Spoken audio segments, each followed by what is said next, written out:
The old piano creaked as Nyota's small fingers danced across the keys, filling the abandoned church with a melody that would change everything. 50 of the world's top conductors and a tech billionaire are about to enter this slum neighborhood. Why? Because sometimes the most powerful revolutions begin with a single note. Join us for The Piano of Dreams. Don't forget to subscribe to Seeds of Goodness for more inspiring stories. Thaddeus Okafor's fingers hovered over the piano keys, hesitating for a fraction of a second before pressing down. The familiar twinge of pain shot through his right hand, a permanent reminder of the car accident that had derailed his promising career as a concert pianist 5 years ago. The old upright piano, stationed in the corner of the abandoned church, was out of tune, but it was all he had. "Mr. Okafor, am I doing this right?" 10-year-old Keon looked up at him, his small fingers positioned awkwardly on the keys. Thaddeus smiled, momentarily forgetting his own discomfort. "Almost. Try relaxing your wrist a bit more, like this." He demonstrated, wincing slightly as he extended his fingers. It was Friday afternoon at Harmony Heights, one of the city's most notorious slums, and Thaddeus was in the middle of his 3rd week of free piano lessons. The abandoned church, with its peeling paint and broken windows, wasn't much, but the rent was free, courtesy of Reverend Ezra, who believed in Thaddeus's vision even when no one else did. When Thaddeus had first proposed the idea of teaching piano to children from the neighborhood, most people had laughed. "These kids need jobs and practical skills, not Mozart," one community leader had told him bluntly. Even the parents were skeptical. In a neighborhood where survival was the primary concern, music seemed like an unnecessary luxury. But Thaddeus persisted. After the accident had crushed his dreams of performing on the world's greatest stages, he had spiraled into depression. It was only when he started volunteering at a youth center that he found purpose again. Music had saved him once. Perhaps it could save others too. As Keon struggled through his scales, the church door creaked open. A small girl with braided hair peeked in, clutching the hand of an elderly woman. "Are you the piano man?" the old woman asked, her voice raspy but strong. Thaddeus nodded. "I'm Thaddeus Okafor. I teach piano on Fridays and Saturdays." "My Nyota here." The woman nudged the shy girl forward. "She's been begging me to bring her ever since she heard the music from our window." The woman introduced herself as Abimbola, Nyota's grandmother and sole guardian. Thaddeus invited Nyota to try the piano. With hesitant steps, the 12-year-old approached the instrument as if it were a mythical creature. When her fingers touched the keys, something magical happened. Without any instruction, she began mimicking the scales she had heard Keon practicing, but with a natural fluidity that made Thaddeus's heart skip a beat. "Has she played before?" he asked, unable to hide his surprise. Abimbola shook her head. "We could never afford lessons or an instrument, but she hums every tune she hears, even after hearing it just once." Over the following weeks, Thaddeus's small class grew. After Nyota came Mateo, a 14-year-old with a tough exterior and gang tattoos beginning to form on his knuckles. His arrival raised eyebrows, but Thaddeus welcomed him without judgment. Then came Zuri, a 13-year-old who worked mornings at a local restaurant to help support her siblings. Last was Keon, diagnosed with autism, who rarely spoke but whose eyes lit up when music filled the room. The old church slowly transformed. Thaddeus brought in cushions for the hard pews, hung curtains over the broken windows, and fixed the leaky roof with help from some of the parents who had initially been skeptical. A local store donated an old electronic keyboard, allowing 2 students to practice simultaneously. What started as piano lessons became much more. Thaddeus taught his students not just about music, but about discipline, respect, and believing in themselves. For 3 hours, every Friday and Saturday, the abandoned church became a sanctuary where the harsh realities of Harmony Heights couldn't reach them. "Music is mathematics," Thaddeus explained one day, showing Mateo how chord progressions followed predictable patterns. "It's also language, history, and physics. When you learn piano, you're learning about the world." Mateo, who had been skipping school regularly, started attending classes again. My math teacher noticed I was better with fractions, he admitted with a hint of pride. I told her it's because of the time signatures you taught us. Nyota's progress was nothing short of remarkable. Her ability to play by ear meant she learned pieces in half the time it took the others. But it was her original melodies that truly showcased her talent. Haunting, intuitive compositions that belied her young age. She needs a proper teacher, Abimbola told Thaddeus after class one day, her eyes filled with concern. Someone who can take her further than you can with this old piano. Thaddeus knew she was right.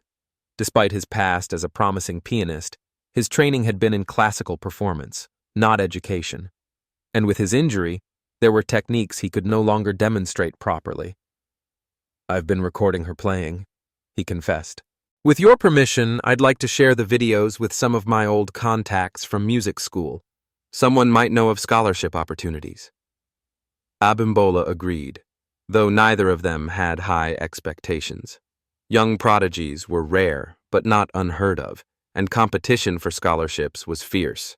What neither of them expected was what happened after Thaddeus posted one of Nyota's recordings to a small musicians forum online.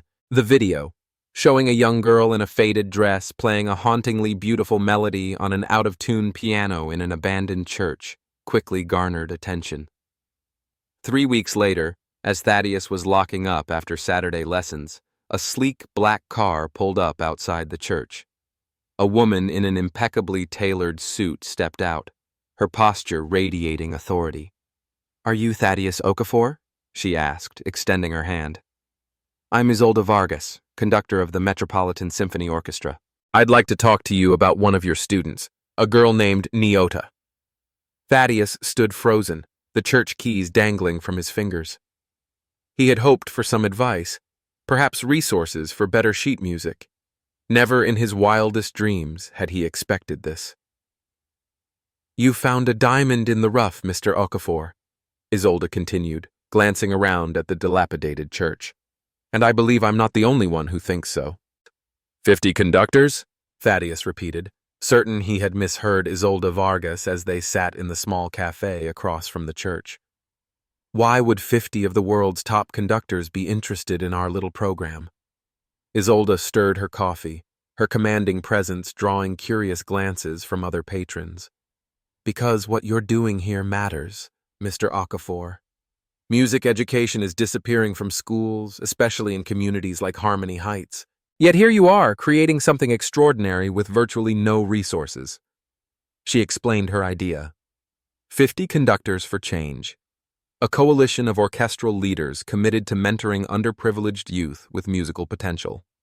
Nyota's video had circulated among Isolde's colleagues, touching hearts and inspiring action. "We want to help, not just with Nyota, but with your entire program. Virtual masterclasses, donated instruments, guidance on curriculum development, and for exceptional students like Nyota, performance opportunities and scholarship recommendations." Thaddeus could hardly believe what he was hearing. This would change everything. The following Saturday, Isolde returned to observe a full class. She sat quietly in the back, watching as Thaddeus worked with each student, patient with Kian, firm with Mateo, encouraging with Zuri, and challenging with Nyota. When Nyota played her latest composition, Isolde's eyes widened. Later, she confided to Thaddeus, "That child is composing intuitively with techniques that took me years to learn at conservatory." Within a month, the 50 Conductors initiative transformed Thaddeus's humble program. Twice-weekly online masterclasses connected his students with renowned musicians. Donated instruments arrived, not just keyboards but violins, cellos, flutes, and even a small drum set. Local music teachers volunteered their time, allowing the program to expand beyond piano. News of the program spread. A local television station ran a feature, showcasing Nyota's talent and Thaddeus's dedication. Parents who had once been skeptical now asked how their children could join. The waiting list grew longer each week. Thaddeus found himself directing a full-fledged music academy, operated out of 3 abandoned storefronts, donated by a sympathetic property owner. He hired 2 assistant teachers, former orchestral musicians who had lost their jobs when the local symphony disbanded due to funding cuts. For the first time since his accident, Thaddeus felt fulfilled. His own playing would never return to its former glory, but through teaching, he had found a different kind of musical expression. Then came another unexpected development. 6 months into the 50 Conductors initiative, Thaddeus received an email from someone named Kairo Ndlovu, who requested a meeting about potential investment in musical education initiatives. The vague wording made Thaddeus suspect it was either a scam or a small grant opportunity. He almost declined, but Isolde, who happened to be in town for a concert, urged him to accept. "Kairo Ndlovu," she said with raised eyebrows. "You don't know who that is?" Thaddeus shook his head. "He's the founder of Nextech, one of the most innovative tech companies in the world, and one of the wealthiest men you'll ever meet." On the day of the meeting, security personnel arrived at the music academy 2 hours early to sweep the building. Curious neighbors gathered outside, watching as 3 black SUVs pulled up to the curb. From the middle vehicle emerged a slim man in his 40s, dressed not in the expected business suit but in jeans and a simple button-down shirt. "Mr. Okafor," he said, extending his hand. "I'm Kairo. Thank you for agreeing to meet with me." Inside Thaddeus's office, formerly the storage room of a hardware store, Kairo declined the offered chair and instead walked around, examining student artwork on the walls and the makeshift trophy shelf displaying certificates from recent recitals. "I grew up in a neighborhood not unlike this one," Kairo said, stopping to study a photo of Nyota at her first public performance. "In Johannesburg, my father worked in the mines, my mother cleaned houses. We lived in a one-room dwelling with an outdoor toilet and no running water." He turned to face Thaddeus. "When I was 11, a community center opened nearby with a computer lab. One teacher there, Mr. Bopape, saw something in me. He let me stay after hours, taught me programming, showed me a world beyond the township." Cairo's eyes grew distant with the memory. Everyone else saw a poor boy who should focus on finding manual labor. He saw potential. The parallels were not lost on Thaddeus. "And now you want to pay it forward?" "Precisely." Kairo sat down at last. "I've been following your program since Nyota's video went viral in certain circles. What you're doing here, it's exactly what Mr. Bopape did for me, just with different tools. I want to help you scale it." So his proposal was ambitious. A purpose-built Harmony Music Center with state-of-the-art facilities, including recording studios, performance spaces, and classrooms equipped with the latest technology. Additionally, Kairo wanted to develop a digital platform that would connect students worldwide with music education resources, including the virtual masterclasses pioneered by the 50 Conductors initiative.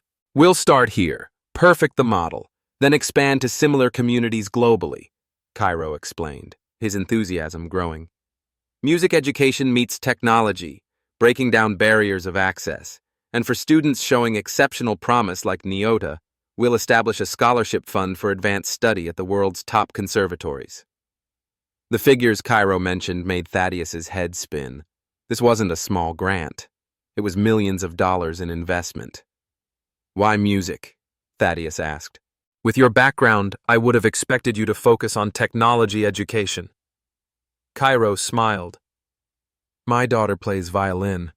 When she was struggling with mathematics, her music teacher showed her the connection between music and math.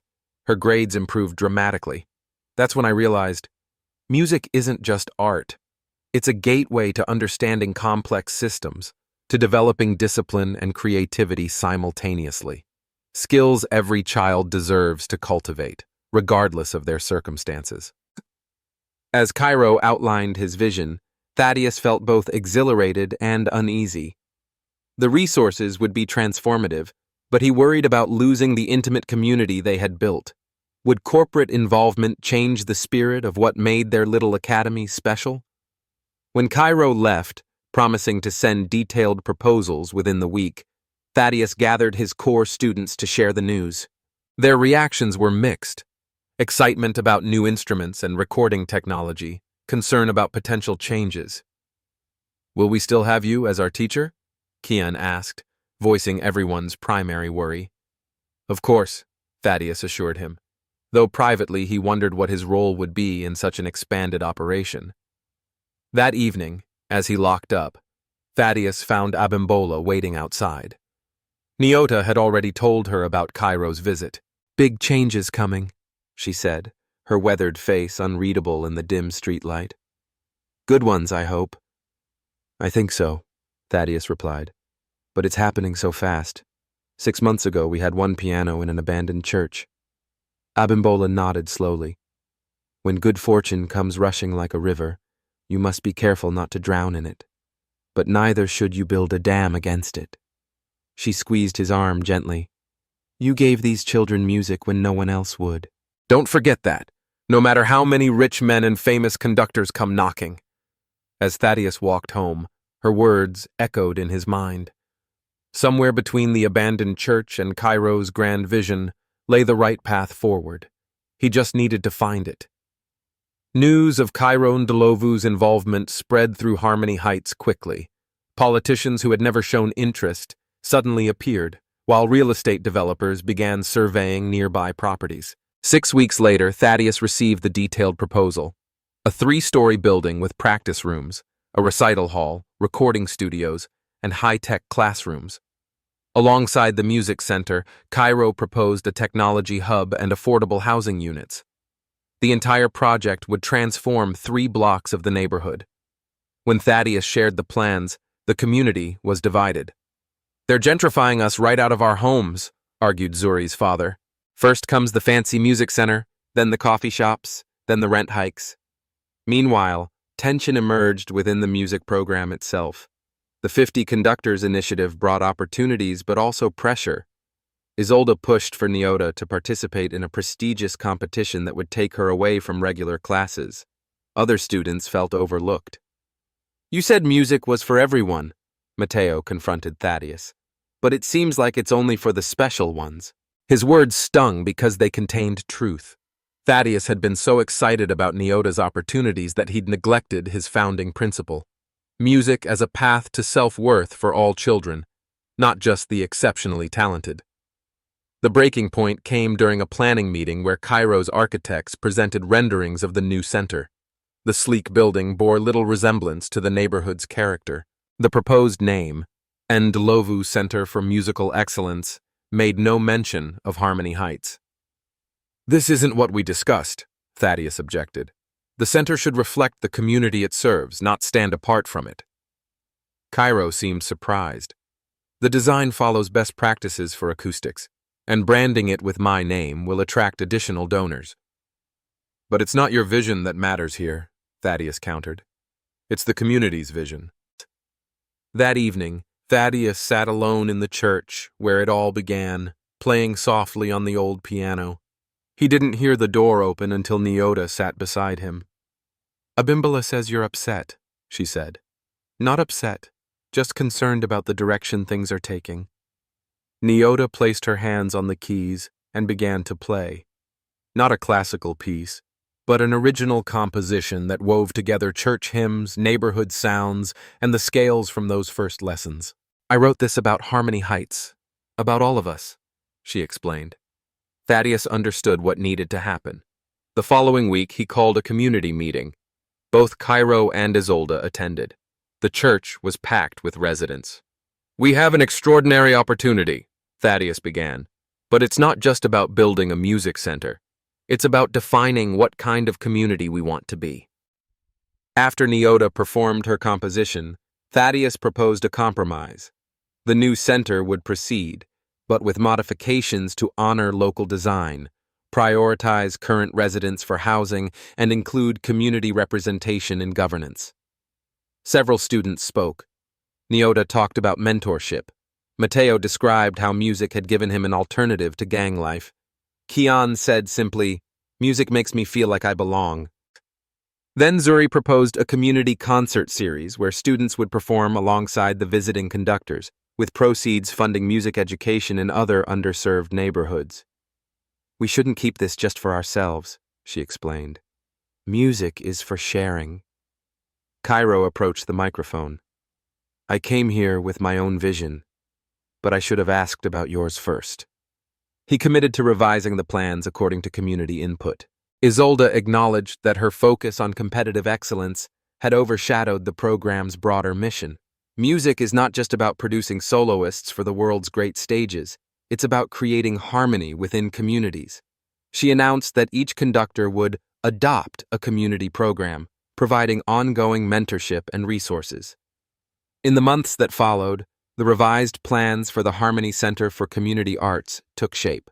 Construction began with a ceremony where Nyota and Abimbola turned the first shovel of earth.